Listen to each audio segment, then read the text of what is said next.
டாஸ்மாக் ஊழியர்கள் திடீர் மனு. பணி நேரத்தை முறைப்படுத்தக் கோரி மதுரை மாவட்ட ஆட்சியரிடம் டாஸ்மாக் தொழிலாளர் சங்கம் முறையீடு. இரவு 9:30 மணிக்கே மது விற்பனையை நிறுத்த அனுமதிக்க வேண்டும். கடைகள் மூடலால் பணியிழக்கும் ஊழியர்களுக்கு மாற்றுப் பணி வழங்க வேண்டும். இந்த கோரிக்கைகளை வலியுறுத்தி CITU சார்பு மதுரை டாஸ்மாக் தொழிலாளர் சங்கத்தினர் இன்று மதுரை மாவட்ட ஆட்சியரை நேரில் சந்தித்து மனுவளித்தனர். சங்கத்தின் மாவட்ட தலைவர் சிவக்குமார் தலைமையில் நடைபெற்ற இந்த நிகழ்விற்குப் பின் செய்தியாளர்களிடம் அவர் கூறியது: இரவு 9 மணிக்கு மேல் 10 நிமிடங்கள் கடையில் இருந்தால் கூட காவல்துறையினர் நடவடிக்கை எடுக்கின்றனர். ஆனால் கணக்கு வழக்குகளை சரிபார்க்க கூடுதல் நேரம் தேவைப்படுகிறது. எனவே இரவு 9:30 மணிக்கு விற்பனையை நிறுத்திவிட்டு 10 மணி வரை கணக்கு பார்க்க அனுமதிக்க வேண்டும். நீதிமன்ற உத்தரவுப்படி கடைகள் மூடப்படும்போது 500 மீட்டர் விதிமுறையை சரியாக அளவிட வேண்டும். மேலும் பணி இழக்கும் ஊழியர்களுக்கு அவர்களின் கல்வி தகுதிக்கேற்ப பிற அரசு துறைகளில் மாற்றுப் பணி வழங்க வேண்டும். தற்போது கடுமையான மன உளைச்சலில் பணியாற்றி வரும் டாஸ்மாக் ஊழியர்களின் நலன் கருதி அரசு உடனடியாக தொழில் சங்கங்களை அழைத்து பேச்சுவார்த்தை நடத்த வேண்டும் என்றும் அவர் வலியுறுத்தினார். அறிவிப்பு அறிவிக்கப்பட்டுள்ளது.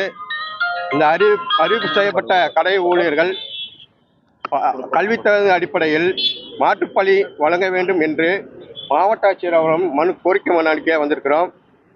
ரெண்டாவது, இதில் 500 மீட்டருக்குள்ள கடைகளை மூட வேண்டும் என்ற பிறப்பித்த உத்தரவானது டாஸ்மாக் கடைகள் மட்டுமே அடைக்கப்பட்டு வருகிறது. இதில் FL2 என்ற மடமையில் மன்றம் முழுமையாக அது கணக்கில் எடுத்துக்கொள்ளவில்லை. அதுவும் கோயில் அருகில், கல்வி நிலையங்கள் அருகில், பேருந்து நிலைய அருகில் இன்னும் செயல்பட்டுக்கிட்டு தான் இருக்குது. இதுபோக அந்த உத்தரவானது FL2க்கும் பொருந்தும். சரியான அந்த 500 மீட்டர் என்பதை அளவை மறுபடியும் பரிசீலனை செய்து முறையாக இதுக்கு திட்டமிட்டு இந்த கடைகளை மூடுவதற்கான உத்தரவை பிறப்பிக்க வேண்டும் என்று கேட்டுக்கொள்கிறோம்.